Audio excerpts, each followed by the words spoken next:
بالله من الشيطان الرجيم. بسم الله الرحمن الرحيم، والصلاة والسلام على رسولنا محمد سيد الأولين والآخرين. مدد يا رسول الله، الله سادات أصحاب رسول الله، يا مشايخنا دستور مولانا شيخ الله فاز حسين شيخ محمد كان مدد طريقتنا الصحبة والخير في الجميع. بسم اللہ الرحمن الرحیم. تلک الرسول فضلنا بعضهم علی بعض. صدق اللہ العظیم. Allah Azze ve Celle yarattıkları her şeyin اللہ عز و جل فرماتا ہے کہ اس نے جو کچھ بھی پیدا کیا ہے ان میں سے کچھ چیزیں زیادہ فضیلت والی ہیں. daha yani derece insanlar اس کا مطلب ہے کہ لوگوں کے درجات ہوتے ہیں. risalet nebi var, resul var. انبیاء اور رسول، نبی بھی ہیں اور رسول بھی، Onlar وہ سب سے اونچے مقام پر ہیں اور ان کے درمیان بھی آپس میں الگ الگ درجات ہیں. en yüksek derece olan, en yüksek olan سب سے اونچا مقام ہمارے نبی صلی اللہ علیہ وسلم کا ہے. peygamberinlikatın içinde آپ صلی اللہ علیہ وسلم سب سے افضل ہیں. her şeyin تمام مخلوقات میں جنہیں اللہ عز و جل نے پیدا کیا، چاہے وہ فرشتے ہوں، جن ہوں یا انسان، en ہمارے رسول اللہ صلی اللہ علیہ وسلم سب سے اونچے رتبے پر ہیں. mertebededir. Allah'ın en sevdiği kul. Allah آپ صلی اللہ علیہ وسلم اللہ کے سب سے محبوب بندے ہیں. Peygamber Efendimiz sallallahu aleyhi ve sellem kendi nurundan tabi yaratmış. اللہ نے یہی چاہا ہے. Nuru da اس نے ہمارے رسول اللہ صلی اللہ علیہ وسلم کو اپنے نور سے پیدا کیا تاکہ آپ کا نور لوگوں کے لیے ہدایت کا ذریعہ بنے. sallallahu aleyhi ve sellemin yüzü hürmetine bize geliyor. Onun için ona tazim تمام برکتیں اور بھلائیاں ہمارے رسول اللہ صلی اللہ علیہ وسلم کی حرمت اور عزت کے صدقے ہی لوگوں تک پہنچتی ہیں. en büyük ibadetimizdir. En büyük لہٰذا آپ کی تعظیم şeydir. Bizi kurtaracak اور olan şeydir. توقیر کرنا ہماری سب سے بڑی عبادت ہے. Muhabbeti, onun yolunda gitmek, اس میں سب سے زیادہ فائدہ ہے. یہی وہ چیز ہے جو ہمیں بچاتی ہے. sevmek, ہمارے رسول اللہ صلی اللہ علیہ وسلم کی محبت annenden babandan آپ صلی اللہ علیہ وسلم کے راستے کی پیروی کرنا، آپ کے ساتھ ہونا اور آپ سے بے پناہ عشق کرنا ہی اصل دین ہے. Peygamberimiz ہمارے رسول اللہ صلی اللہ علیہ وسلم فرماتے ہیں، yine تمہیں مجھ سے اپنی ماں، اپنے باپ، اپنی اولاد اور اپنی جان سے بھی زیادہ محبت کرنی چاہیے. bize کیا ہمارے رسول اللہ صلی اللہ علیہ وسلم کو آپ کی محبت کی ضرورت ہے؟ نہیں، یہ آپ کی رحمت ہے کہ ہمیں بھلائی ملے اور ہم اللہ کے قریب ہو سکیں. اس لیے اللہ ہمیں sallallahu aleyhi ve sellem آپ صلی اللہ علیہ وسلم سے محبت کرنے کا حکم دیتا ہے، vermiş, ona hiçbir şeye ihtiyacı yok. Ama ورنہ اللہ عز و جل نے ہمارے رسول اللہ صلی اللہ علیہ وسلم کو سب کچھ عطا کر دیا ہے. ta kıyamette de آپ صلی اللہ علیہ وسلم کو düşünüp کسی چیز کی حاجت نہیں ہے، almak içindir. O sevgiyi istiyor Peygamber Efendimiz sallallahu aleyhi ve sellem. لیکن جس طرح آپ صلی اللہ علیہ وسلم نے اپنی ولادت سے لے کر قیامت تک Kurtulur.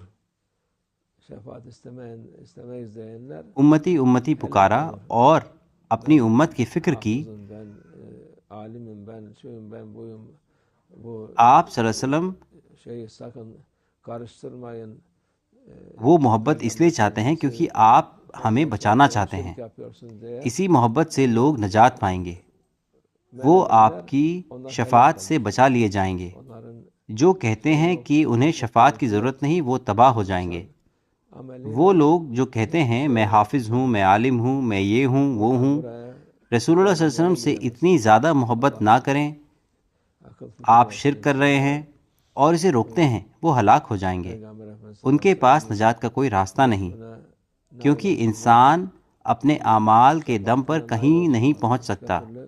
وہ یہاں سے وہاں 2 قدم بھی نہیں چل سکتا. Peygamber sallallahu aleyhi ve sellem اللہ لوگوں کو عقل اور سمجھ عطا فرمائے، وہ ہمارے رسول اللہ صلی اللہ علیہ وسلم کے فضل و کرم کو پا سکیں اور آپ صلی اللہ علیہ وسلم کی شفاعت حاصل کر سکیں، ورنہ کوئی نہیں بچ سکتا. keşke bir ہمارے رسول اللہ صلی اللہ علیہ وسلم کی امت سے ہونا سب سے بڑا اعزاز ہے. birkaç tane تمام نبیوں نے یہ تمنا کی تھی کہ کاش وہ آپ صلی اللہ علیہ وسلم kabul etti. کی امت میں ہوتے، اور اللہ نے ان میں سے صرف کچھ کی دعا قبول فرمائی. وہ ہے حضرت عیسیٰ، خضر علیہ السلام، الیاس علیہ السلام اور ادریس علیہ السلام. Şanslı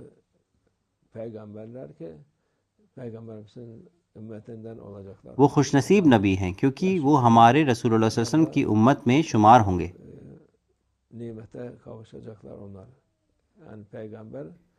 چونکہ وہ زندہ ہیں اس لیے وہ اس عظیم نعمت کو حاصل کریں گے۔ جیسا کہ ہم نے کہا، نبیوں کے درجات بہت اونچے ہیں، لوگوں کے الگ الگ مقام ہیں، اور سب سے بلند مقام ہمارے رسول اللہ صلی اللہ علیہ وسلم کا ہے۔ اس کے بعد نبی رسول آتے ہیں، وہ نبی جو رسول بھی ہیں۔ اللہ نے ان پر اپنی کتابیں نازل کی اور انہوں نے پیغام پہنچایا۔ پھر 1,24,000 انبیاء آتے ہیں۔ اس کے بعد صحابہ اکرام کا مقام ہے۔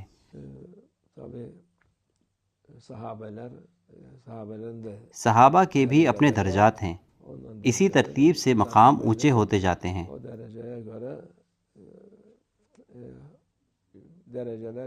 لہٰذا ہمیں ہر چیز کی قدر جاننی چاہیے۔ ہمیں جو کچھ بھی عطا کیا گیا ہے اس کا شکر ادا کرنا چاہیے۔ یہ سب اللہ عز و جل کے احسانات ہیں۔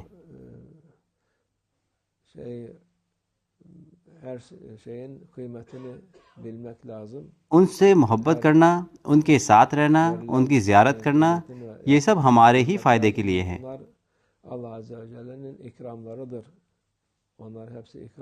اس سے ہمیں اونچے درجات اور ثواب حاصل ہوگا انشاءاللہ۔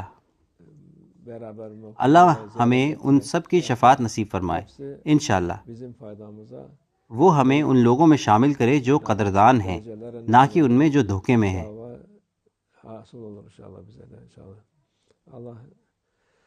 لوگ بہت دھوکے میں ہیں۔ کافر تو شروع سے ہی دھوکے کا شکار ہے، اور شیطان ان سے خوش ہے، لیکن اب وہ مسلمانوں کو بھی دھوکہ دے رہا ہے۔ چونکہ ہمارے رسول اللہ صلی اللہ علیہ وسلم کا سب سے بڑا دشمن شیطان ہے، وہ آپ صلی اللہ علیہ وسلم سے سب سے زیادہ نفرت کرتا ہے۔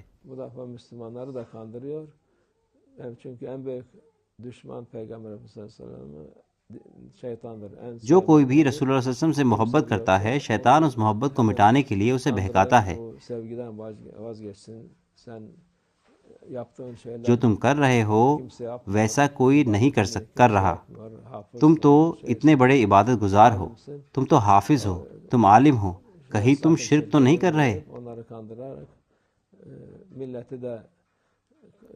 وہ ایسا کہہ کر لوگوں کو دھوکہ دیتا ہے اور گمراہ کر دیتا ہے۔